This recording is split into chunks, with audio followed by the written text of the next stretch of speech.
বাংলাদেশের dollar reserve নিয়ে একটা নতুন খবর এসছে এবং খবর মানে চোখ বন্ধ করে আমরা বলে দিতে পারি এটা আশঙ্কার খবর। 2 বছরের বেশি হয়ে গেল দীর্ঘ সময় বাংলাদেশের রিজার্ভের ক্ষেত্রে কোনো সুখবর নেই। নতুন যে খবরটা এসছে সেটা হলো এই মুহূর্তে বাংলাদেশের রিজার্ভ, এখন রিজার্ভ বললে 100 কথা আসে, গ্রোস রিজার্ভ এত, বিপিএম 6 রিজার্ভ এত, নেট রিজার্ভ এত, মানে একটা দেশে 3 রকম ভাবে রিজার্ভের হিসাব। মানে একটা স্বৈরাচারী সরকার তথ্যটাও জেনে নিলে আমাদের সামনে দেবে না, এটাই করে।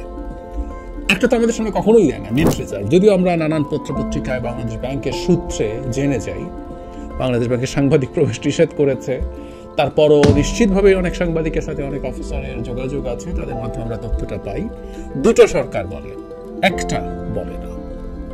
এমনকি 2টো যদি যেটা গ্রস রিজার্ভ আছে সেই রিজার্ভটাও যদি হিসাব করি, সরকার যেটা গ্রস বিপিএম 6 যে রিজার্ভ সেটাও যদি আপনি বলেন যেটা 18-র একটু বেশি দেখানো হচ্ছে বা 18-র কাছাকাছি দেখানো হচ্ছে, এটা গত 1 দশকে 14 সালের পর এর নিচে আর কোনোদিন রিজার্ভ নামেনি। 14 সালের অর্থনীতির আকার চিন্তা করেন, 10 বছর আগে তখনও যা ছিল তারপর থেকে আর কখনো নিচে নামে নেই।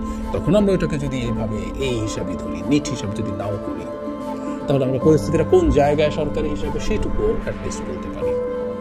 ঘটনা যেটা হয়েছে গতকাল, আকু এশিয়ান ক্লিয়ারিং ইউনিয়ন, আমরা জানি 4টা দেশের মধ্যে আছে বাংলাদেশ, ভারত, এরকম কিছু দেশ, যারা তাদের আমদানি রপ্তানির বিল 2 মাস পর পর পরবর্তী মাসে গিয়ে, মানে এখন মার্চ এপ্রিলে যে আমদানি হয়েছিল এই আমদানিটার বিল পরিশোধ করেছে মে মাসে এসে, আবার একইভাবে মে জুনের বিল জুলাইতে গিয়ে পে করবে 1.68 বিলিয়ন ডলার।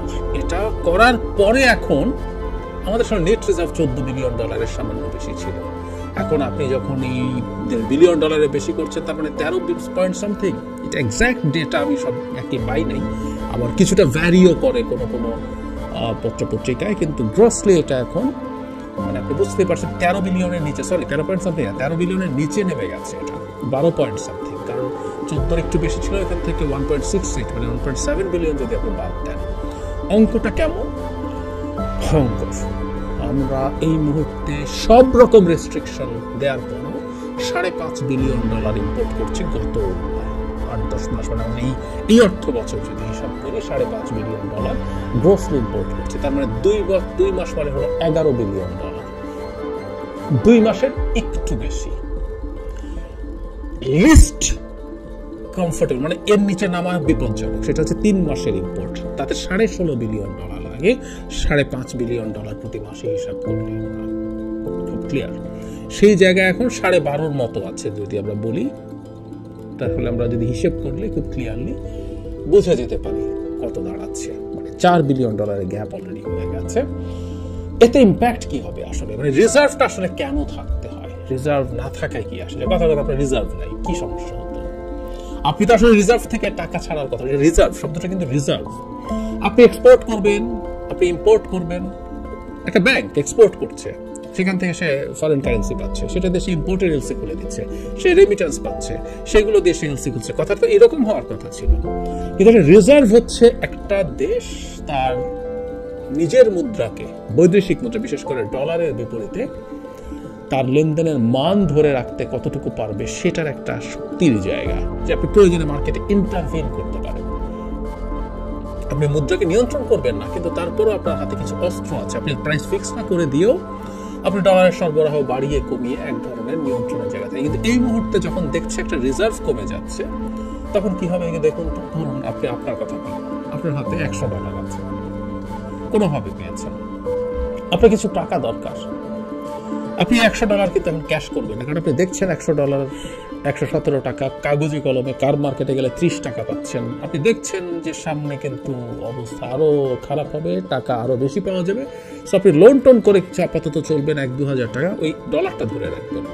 এবং এক্ষেত্রে রিজার্ভ একটা গুরুত্বপূর্ণ আপনার লক্ষণীয় ব্যাপার হবে, যে রিজার্ভ কিন্তু কমে যাচ্ছে, সুতরাং সরকার চাইলেও ডলারকে খুব একটা স্টেবল করতে পারবে না, ডলারকে টাকার বিপরীতে আর কি।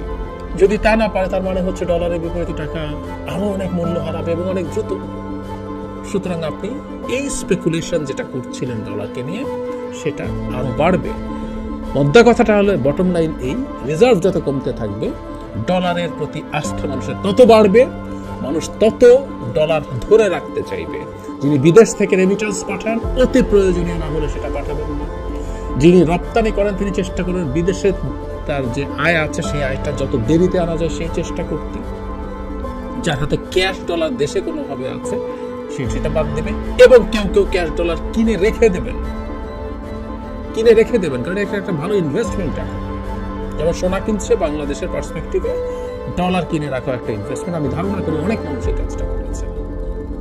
এই সব কিছু, এবং তারা এটা ধরে রাখবে। সুতরাং বাজারে সাপ্লাই কমতে থাকবে, এবং সাপ্লাই কমা মানেই হচ্ছে আপনার লিস্ট যে প্রয়োজন আছে সেই প্রয়োজনগুলোর বিপরীতে আপনার যখন সাপ্লাই কমবে তখন অকল্পনীয় পরিমাণে টাকার মূল্য পতন হবে। সুতরাং রিজার্ভের এই যে আশঙ্কাজনক পরিস্থিতি তৈরি হয়েছে, এবং আমরা কখন এটা তৈরি হচ্ছে, সামনে আবার আরেকটা ঈদ আছে, সেখানে ইম্পোর্টের পরিমাণ বাড়ে, সেখানে সবকিছু এরকম লাগবে। অ্যাট দ্য সেম টাইম আবার ওই যে বলেছি যে ঈদে তো আবার কেউ কেউ বলেন যে ডলারের সাপ্লাইও বেড়ে যায়, রেমিটেন্স বেড়ে যায়, কিন্তু সারপ্রাইজিংলি গত রমজানের ঈদের মাসে ডলারের সাপ্লাই বাড়ে নাই, রেমিটেন্স বাড়ে নাই, আগের তুলনায় বরং কমে গেছে। এটা অকল্পনীয় বাংলাদেশে ছিল। আপনি এমন একটা সময়ে রিজার্ভের এই চরম ক্ষয় তৈরি হয়েছে যখন যেসব ক্ষেত্রে আমরা আয় করি সেসব কোনোটার ক্ষেত্রে কোনো সুসংবাদ নাই। সুতরাং সামনে ডলারকে নিয়ে যারা খেলবেন, ডলারকে নিয়ে যারা বেনিফিটেড হতে চাইবেন, তারা খুব স্বাভাবিকভাবে এই ক্ষয়িষ্ণু রিজার্ভ যেটা আছে সেটা তাদেরকে আরো বেশি এই খেলায় আগ্রহী করে তুলবে, আরো বেশি তাদের এই ডলার ধরে রাখায় আগ্রহী করবে। এই ঘটনাগুলো সামনে ঘটতে যাচ্ছে। বাংলাদেশ যদি কোনো বড় স্কেলে সাহায্য, বিরাট বড় স্কেলে, ইভেন চায়নার $5 বিলিয়ন ইউয়ানে যদি লোন পায়ও সেটাও খুব বড় অঙ্ক না, কিছুটা। এদিকে চাপ তৈরি হচ্ছে নানা রকম। দীর্ঘদিন আপনি অনেক পেমেন্ট আটকে রেখেছেন। আমি একটা সময় শর্ট টার্ম লোন নিয়ে কথা বলেছি প্রাইভেট সেক্টরে, সেটাও $10-12 বিলিয়ন আছে, পুরো না দেন কিছু দিতে হবে। জ্বালানির পেমেন্ট বাকি আছে, আমি একদিন জ্বালানিতে কি পরিমাণ পেমেন্ট বাকি আছে, জ্বালানি এবং বিদ্যুৎ খাতে একটা আলাদা ভিডিও করে দেখাবো পরিস্থিতি আসলে কতটা খারাপ। এবং ঘটনাচক্রে এখন গরমকাল, এই তীব্র চাপ সবকিছু মিলিয়ে এই রিজার্ভ যেভাবে কমে যাচ্ছে, রিজার্ভ আরো কমতে থাকবে। খুব অ্যালার্মিং একটা সময় আমাদের সামনে আসছে, এটা বলে দিতে পারি। এখন এই প্রশ্ন কেউ করেন, আমাকে দু একজন করেছেন, বাংলাদেশ শ্রীলঙ্কা হচ্ছে কিনা। এই প্রশ্ন আমি যখন আমার এই চ্যানেল তৈরি করেছিলাম তখন থেকে অনেকে করছিলেন, অনেকে খুব দ্রুত বাংলাদেশ শ্রীলঙ্কা হয়ে যাবে বলে বলছিলেন। আমি খুব স্ট্রংলি সেটা প্রটেস্ট করে বলেছিলাম বাংলাদেশ শ্রীলঙ্কা হচ্ছে না, অন্তত নির্বাচনের আগে তো নাই।